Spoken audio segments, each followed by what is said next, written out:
What's up, guys? Swimbait Sagas here with another video. This is actually technically another video, but this is technically my first video on this channel. Um, this video is going to be about these three baits right here, but also about how I got into swim baiting. First, let me start off by saying I do not have a proper camera to be recording with.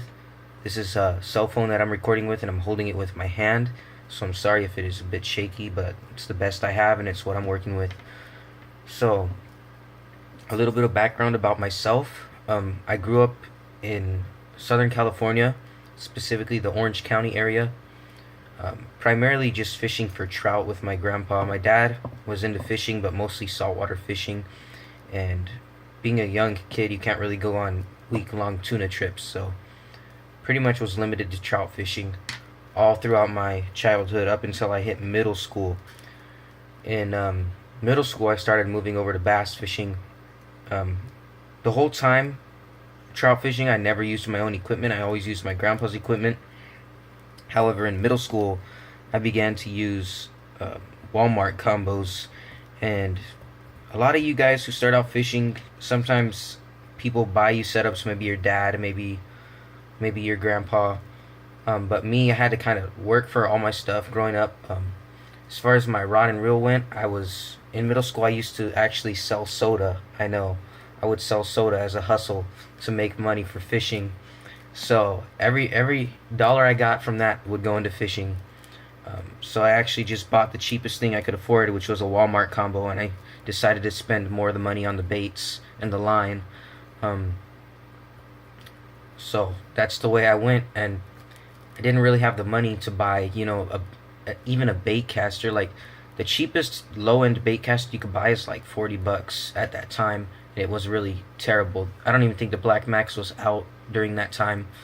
They haven't even come up with that yet. But that's how I pretty much started out. I had to learn with what I had. I didn't have the most high-tech gear. I didn't have fish finders. I didn't have a boat to work with. Everything I did was from shore. Everything I did, I learned pretty much by myself, because nobody in my family fished for bass. My grandpa always fished for trout. My dad always fished for saltwater. So I was pretty much the first one to learn how to fish for bass. And it was primarily with my best friend at the time in middle school. Him and his dad were really avid bass fishermen, and they pretty much taught me a lot of stuff. And yeah, at that time I would fish any chance I could, which would be at local park ponds that were public to everybody. Fishing for bass, conventional gear, and that's pretty much how I got started. And back in 2011 was when I kind of stepped it up a notch. I moved out to the Riverside County area, started to fish local ponds as well as bigger reservoirs like Diamond Valley Lake, Skinner Lake, Paris Lake. Still didn't have a boat, still bought my own equipment, still had limited amount of baits. So I would have either my dad or my grandpa take me, and my grandpa's really not good at hiking, so I would go walking the shoreline while he stayed in the car, or my dad would come and he would really not be interested, because freshwater is nothing like saltwater. It's just nothing like it, and he really didn't get it and didn't understand why I would like to fish for bass when I could go catch a yellowtail that fought harder. So nobody really in my family was that interested, but I was still determined to go fishing. Anyways, started in 2011 out here in Riverside, and I just kept fishing and fishing and fishing. At this point, I had never been into a real tackle shop. The only shops that I went to that had fishing stuff was Walmart, Target, Kmart, Big Five, but they don't really have. It's like kind of like it's an outdoor store. And I would go to the Fred Hall Fishing Show growing up, but again, that was just mostly saltwater stuff, nothing really freshwater oriented, although there was some stuff. But anyways, in 2013 I stepped into Last Chance Bait and Tackle, which was the first real tackle shop that I've been into, especially with swim baits. They're really big on swim baits there, and at the time had no clue what they were, didn't know what they were called, didn't know what kind of fish you caught with them. I just knew that they were cool and that I wanted to fish them one day. So every few trips I would go in there, browse the selection, just kind of be inspired to one day throw those didn't even know what the hell they were for. I don't know why I wanted to throw them, but I did. Um, and one day I asked, I asked one of the employees there named Matt, hey, um, any of these swim baits, are they good for bass? And he's like, yeah. He showed me which ones were good and what to get started on, and I told him I didn't really have good gear, just had a simple spinning setup from Walmart and all that good stuff, total noob at the time. I'm still, I guess I wasn't a noob, but I just didn't fish with good gear. Like, I knew what I was doing as far as Senko fishing, crankbait fishing, all that stuff, drop shotting. I knew what I was doing as far as that stuff went, but I was a total newbie when it came to swim baits. I had no clue about them at all. Anyways, he pointed me towards this Hud Shad here. Same exact color. This was actually, I bought like 4 of them, and this is one of them. All the other ones have been chewed to shreds, and I either lost them, they got snagged, or for some reason or another I decided to throw them away because they were too beaten up, falling apart.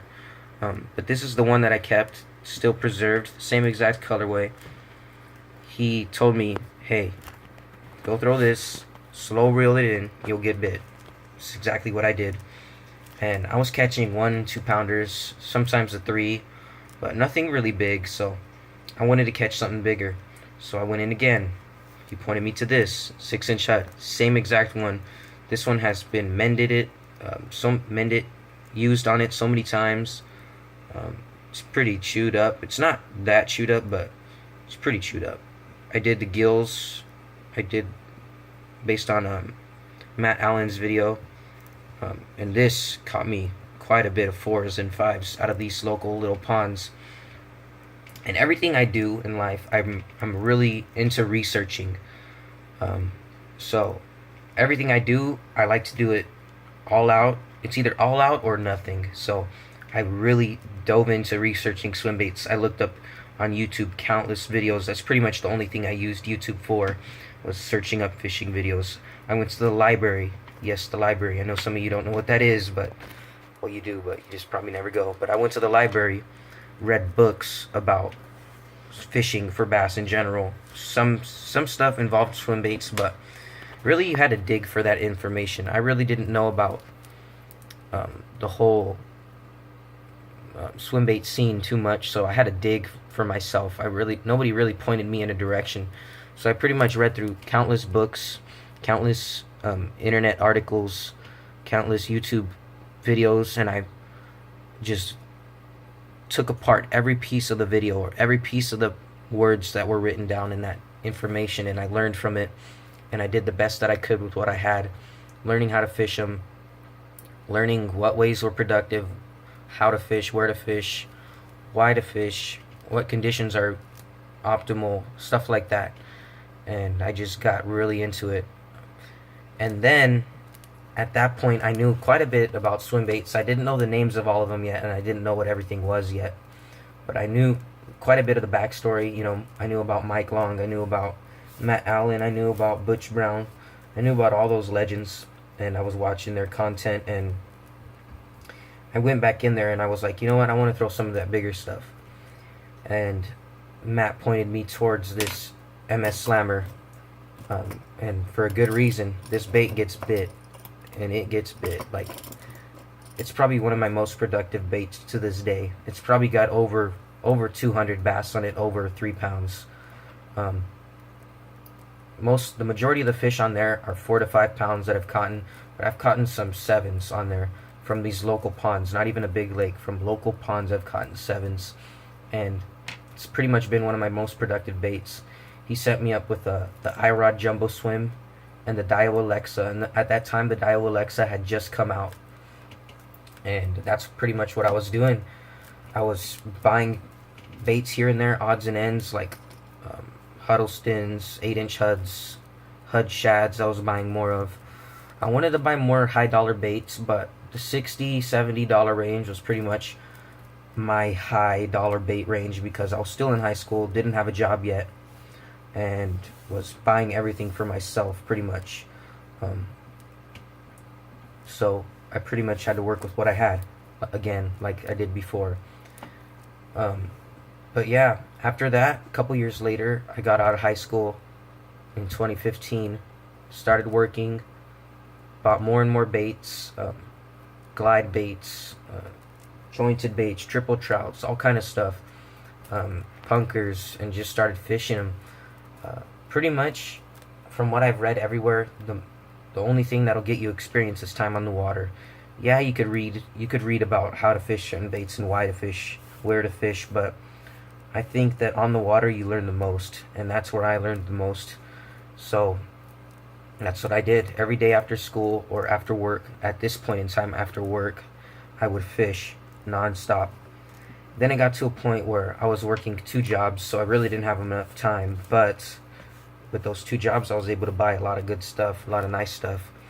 And I still don't believe that nice stuff makes the fisherman. I believe that the fisherman makes the fisherman. Knowing situational details and things like that makes you a better fisherman. Not having the highest end reel and rod makes you a better fisherman, but it certainly helps. Doesn't make you the best though. So yeah, and I'm glad that I learned with cheap, inexpensive things, because it made me appreciate these better things that I have now, and it made me appreciate them for what they are. And it made it easier to learn for myself rather than to just buy everything and learn after I bought everything, if that makes sense. But yeah, so anyways, it's pretty much what this video is about. The reason why I joined YouTube and made this content is mainly just because I feel like YouTube's an empty space for swimbait fishing.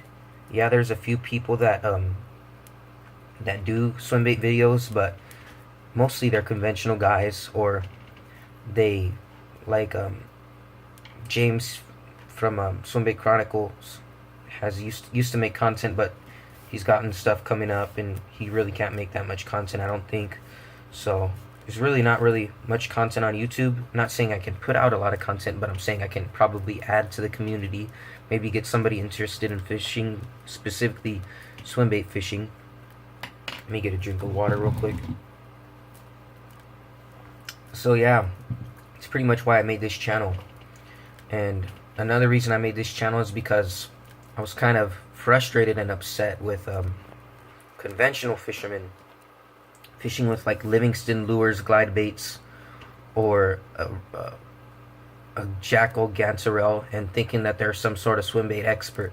They go out and they make these videos in detail talking about them, and like as if they fished swimbaits their whole life. Not saying I have, not saying I'm the best, not saying I'm good, but I'm just saying I hate when people put out information and they don't even 100% know what they're talking about. You know what I mean? Anything that I say on this channel will be situational knowledge, something that I've learned on the water. I won't reiterate. I might reiterate what somebody else has said, but it'll only be because of the fact that I learned how to do it myself as well. I won't go out and tell you, oh yeah, throw this hut off of points and fish them up the points and you'll get bit, because everybody knows that. You know what I mean? Like, I'm not going to tell you something that is common knowledge or something that can be read in a paper or an article. I'm not here to act like somebody I'm not. I'm not here to act like an expert. I'm not an expert. I'm still learning. I do have a lot of swim baits that I do know how to fish. But again, I'm not a pro, not an expert. There's people that have been doing this since the 90s. And they, even before I think, and they really know what they're talking about. So, I'm not trying to be somebody I'm not. Just a guy, loves swimbait fishing, loves every aspect of swimbait fishing, and wants to bring something new to the YouTube community. Anyways, if you liked this video, like, comment, subscribe. Let me know down in the comments what kind of content you want to see. If you want to see, I got all kind of baits, glide baits, top waters. Let me know what you want to see down below. Anyways, guys, peace out.